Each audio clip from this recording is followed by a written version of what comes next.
First of all, thank you very much having Absolutely. this chat. I appreciate you giving your time, and Absolutely. I know you must No, be pretty busy. not any more than you. So It's a bit surreal that everything is locked up. I mean, I yeah, it never is happened that. before. Yeah. It's surreal, and but also just frightening. I mean, because I think it's not that anybody actually knows what's going to happen next. Yeah. And you have kids, so how are they Yes. finding this? Are they?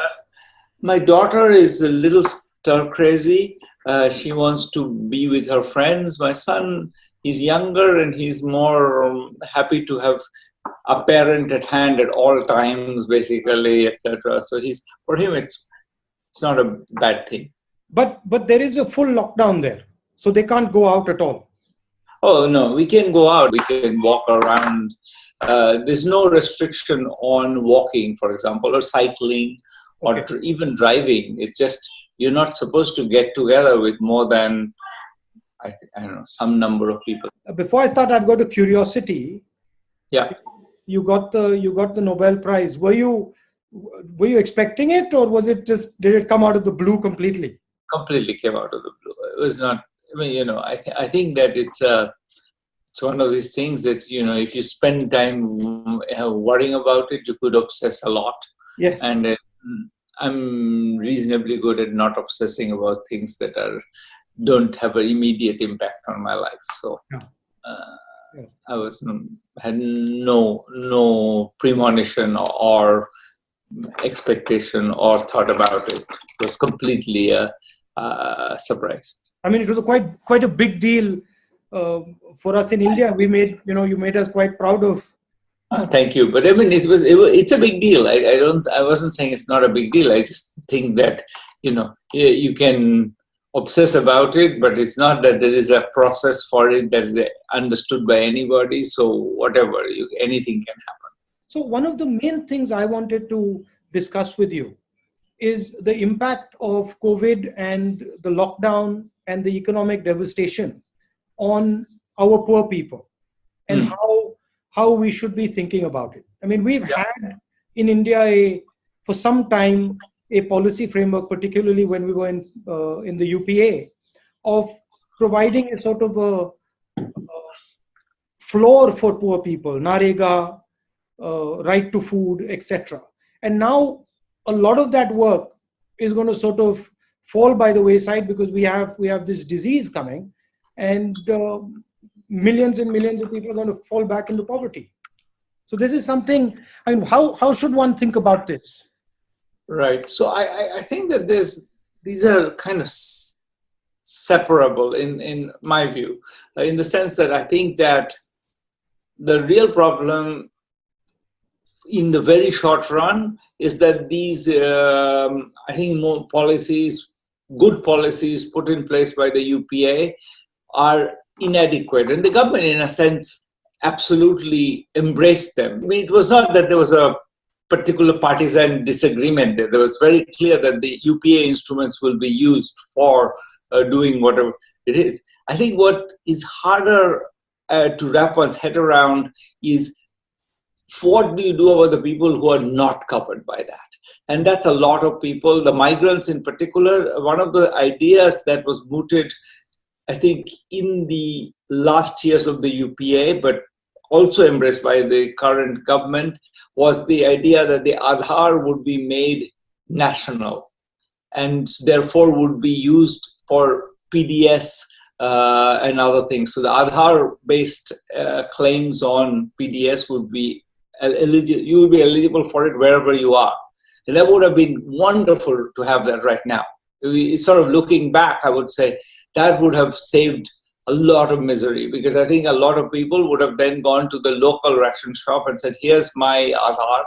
I'm eligible for PDS. I'm collecting PDS in Mumbai, even though my family resides in Malda or Darbhanga or whatever. That's my claim. And so I think the fact that that didn't happen means that there's a bunch of people for whom there isn't really a system. Mhm. And they are eligible to Narega because they are in Bombay, and there's no Narega in Bombay. They're not eligible for PDS because they're not actually residents. Part of the problem in the very short run is that the conceptualization of the welfare structure was based on the idea that anybody who's really not in where they're supposed to be is actually working and is earning an income, and therefore we don't have to worry about them. And that's what's collapsed. And then the question of poverty, it's not obvious to me that if the economy revives, there needs to be a durable effect on poverty. The real concerns are, will the economy revive? And in particular, how does one think through the possible time paths of this disease through that process? I think we should try to be optimistic about the survival of the overall economic well-being of the country. But We need to take the right actions. lot of these people, they get their jobs from sort of small and medium businesses who are going to have a sort of cash flow problem, and a lot of those businesses are going to go bankrupt because of the shock. So there is also a link between the economic damage that is going to come to those businessmen and the ability of these people to maintain a job. Absolutely. I mean, that's the reason why a lot of us have been saying that we need a stimulus package. Mm-hmm. That's what the US is doing. That's what Japan is doing. That's what Europe is doing. We really haven't decided on a large enough stimulus package. We're still talking about 1% of GDP or something. The US has gone for 10% of GDP. But there's a sense in which I think we have to, the MSME sector, mostly the easier. We have done one thing that I think is wise, which is to kind of put a moratorium on debt payments. I would say we could do more than that. We could even say that the debt payments for this quarter will be cancelled and will be taken care of by the government. So we could do a bit more than that, so that you don't actually have to pay for a quarter where you never pay. It's not just a matter of rescheduling it, just permanently cancel it. We could do that, but beyond that, I think it's not clear that targeting the MSME sector is the right channel. It's more reviving demand, giving money in the hands of everybody so that they go buy in the stores or they buy consumer goods. The MSME sector produces a bunch of stuff that people will want. They've been not buying things. So if they had money, or even if you promise them money, it doesn't have to be that money is right now. If you're in the red zone, you could say, look, whenever it's lifted, we'll have money in your account. You'll have 10,000 rupees in your account and you can spend it. I think spending is the easiest way to revive the economy, because then the MSME people, they get money, they spend it. It sort of has the usual Keynesian chain reaction. So we are talking about some version of Nyay, or a direct cash transfer to the poorest people. Absolutely, a direct cash transfer. Whether it's to the poorest people, that's more debatable. I would argue for a broader, because I think targeting is extremely costly. Yeah, you try to target in this mess. You try to target and figure out who's become poor after their shop was shut for 6 weeks. I don't know how you figure this out. I wouldn't try to figure it out. I would say, bottom 60% of the population, we give them some money. Nothing bad will happen, in my view. That if we gave them some money, well, some of them will not need it, but fine, they'll spend it. And if they spend it, that will have stimulus effect. So the only place where maybe I'm more aggressive than you are in that sentence is that I think I would go beyond the poorest people. So you're talking for a massive priming of the pump upfront. So you start up the demand as soon as possible. Yeah, I'm absolutely saying that. I've been saying that for a while, actually. Even before this happened, I've been saying that we have a demand problem. Now we have going to have a bigger demand problem, because it's the usual thing. I have no money. I'm not buying anything because my shop is closed, but then your shop is closed because I'm not buying anything from you. So I think. Sorry. Go ahead. And I think implicit in what you're saying is that you need to do it faster rather than slower. So the faster you do it, the more effective it's going to be. Yeah, So it's going to be. every second lost is actually damaging. You're right in saying I want it fast. I don't want to have us checking everybody's locus standi and whether they're appropriate for this or not. I do think that it may be we shouldn't induce a mismatch of supply and demand by giving people spending power where we have shut down the entire retail sector because they are in the red zone or something. So we need to plan that a bit better than, so that there's you get the money when you can go out and buy, not now. Or you get a promise. You get a promise that you will get the money, so you stop panicking, you stop completely, starving yourself because you want to have a little bit of savings left. So if people were reassured that, in 2 months or whenever the lockdown will be lifted, they're going to have some money in their hands, I think they would be much less worried about it, and they'll be more willing to spend already. And some of them have some savings; they'll spend it. So I feel that we shouldn't necessarily rush into it, because there may be places where there's no production right now, there's no supply right now. So putting money in will just burn the money. There'll be inflation. We want to wait for that, but with that caveat, yes, soon. And so the next point is that the sooner you're able to come out of a total lockdown, the better it is.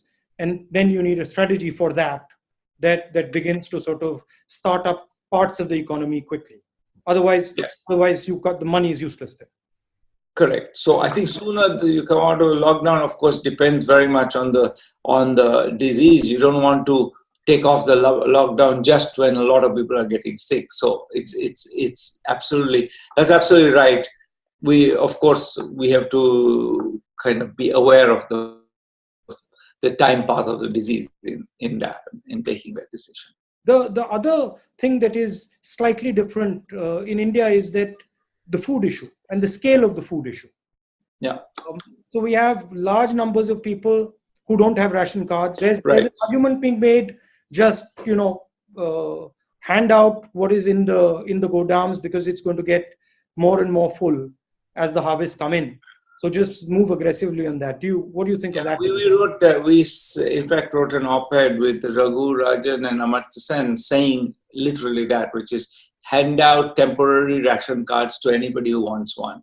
In fact, put all other ration cards in abeyance. Just put temporary, anybody wants one, and it's a temporary ration card, lasts for 3 months for now, and maybe renewed for another 3 months if necessary, and honor that. So give everybody a ration card. Anybody walks in, give them one, and use that as the basis for making transfers. I think we have enough stocks. We can keep going for a while. The Rabi crop has been good this time, so we're going to have tons of wheat and rice. So at least wheat and rice we can keep giving out. I don't know whether we have enough dal or not, but I think that the government promised dal as well, and so hopefully we have enough dal and oil and cooking oil. But yes, absolutely, we can definitely do that and should really do that. Give out temporary ration cards to everybody. And what else would you think should be on the sort of the package that the government is thinking about? I mean, we've spoken about small and medium. We've spoken about migrant labor, about the food issue. Any other things that you feel should be on that? I think the last piece of this is just, I think, for the people who, to get cash to people, we really need some machinery. We can't really get cash to people. And people who have the Jan Dhan accounts, they can get the money, but many people don't. And especially, migrants may not have the access to that, etc. So I think we want to also think about what happens to the substantial part of the population that doesn't have access to these things. And probably the right answer is that we should give a bunch of money available to the state governments to try out their own schemes, to be creative in reaching people who are excluded and using NGOs. I think that we have to be willing to take some amount of, mistargeting, malfeasance. Some money will be stolen, but I think if we sit on our hands and say that we don't want to do anything that's going to possibly go wrong, then I think we'll make sure it goes wrong in a sense. There is a balance between the centralization and the decentralization aspects. I mean, it's true that each state has its own nuances. Kerala is doing something completely different. Uttar Pradesh is doing something completely different. But then the central government also has a particular role that they have to play. And there's a tension I can see between these two ideas. You're completely right that this is a tension, and clearly the migrant movement question cannot be handled by a state government. It's a little bit odd that it's being handled so much bilaterally, that in a sense I feel that that's a problem, because this is a place where you don't want to decentralize, because you want to actually aggregate the information. If this is a population of people who are very infected, you don't want them to be moving through the whole country. And so I feel that that's a place where we should have tested people before they're allowed to board a train or something. Yeah. So that's a central question. Yeah. That's something that only a federal government can do. Is tell the government of UP that you cannot just bring your migrants home. Conversely, I think the question of how to serve migrants in Bombay city is the Maharashtra government's problem, and not, or the Bombay city municipality's problem. And you can't have the federal government resolving that. So I think that you're exactly right. But I mean, what's your thought on that? Right now, it seems like we are sort of it seems like it's something that can't possibly be resolved. In the longer run, I think we need to think of, institutions which are more robust in that way. But right now, I don't see what we can do about it. I mean, I feel that you have to create option value. So decentralizing as much of it as possible, which they can handle at the local level, is, in my view, a good thing.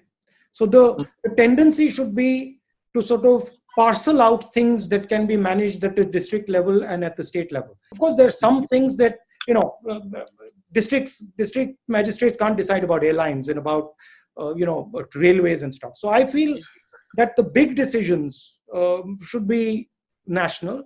And then even on the lockdown front, leeway should be given to the states. That is, if you want to lock down, you want to understand the nature of your lockdown, you please do your lockdown.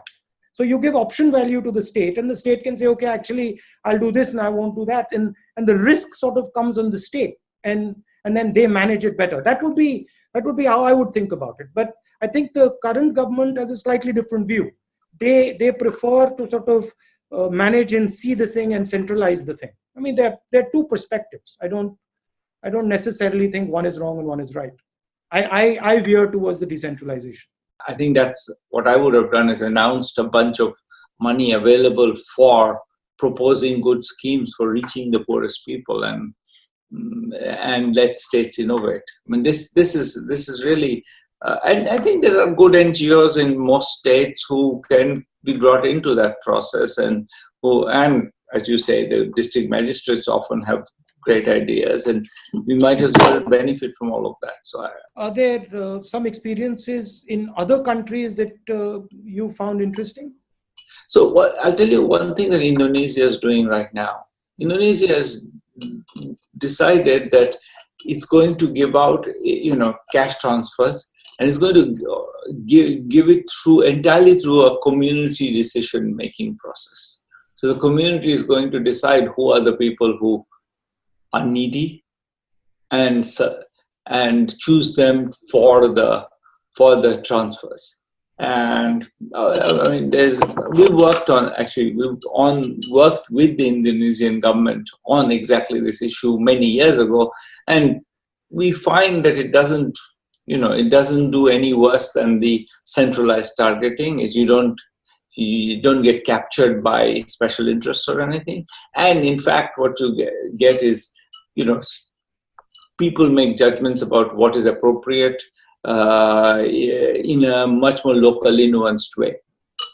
In India, of So course, I think that that's an experience we could learn from. They have very much gone in the direction of using, telling the community, here's some money, give it to the ones who are the most needy. And that's probably, and in an emergency, that's a good policy for sure, I think. Because at least the community has some information that wouldn't possibly centralize. you would run into the sort of dominant caste problem, where the dominant caste would try and sort of shape that money flow. Maybe, but on the other hand, you'd worry that if you in the process of trying to prevent that, I would rather put in place extra money to allow for that than to try to figure out who are the deserving people in the village. It just seems to me, I think the one that drives a bit in the direction of what I think you've been saying and the government has also been saying, which is try to widen the reach of PDS. And that's clearly right, and make them basically quasi-universal. So that's one way to avoid that. But if you want to do more than that, to get cash to people, and some people have these Jandan accounts and others don't. Some people are in NRDGA roles, that's another way to get cash to people. And some are not. Some are on the Ujjwala lists, and some are not. Once you got through those lists, you still find that there is a bunch of people, many, many, many millions who are excluded.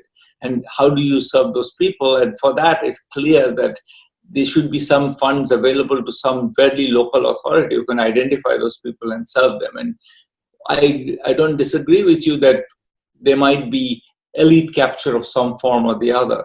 We worried about that a lot in Indonesia when we were working there. In fact, found not much evidence for it, to be honest. I think we'll have to sort of take a chance that some of this will go wrong.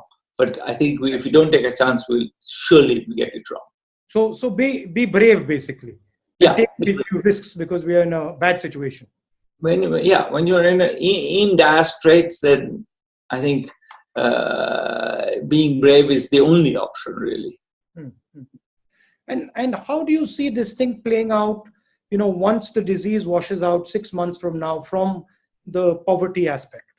There's obviously going to be a backlash, economic backlash. There's going to be bankruptcies. How do we sort of think of it in the medium term as opposed to the immediate short term?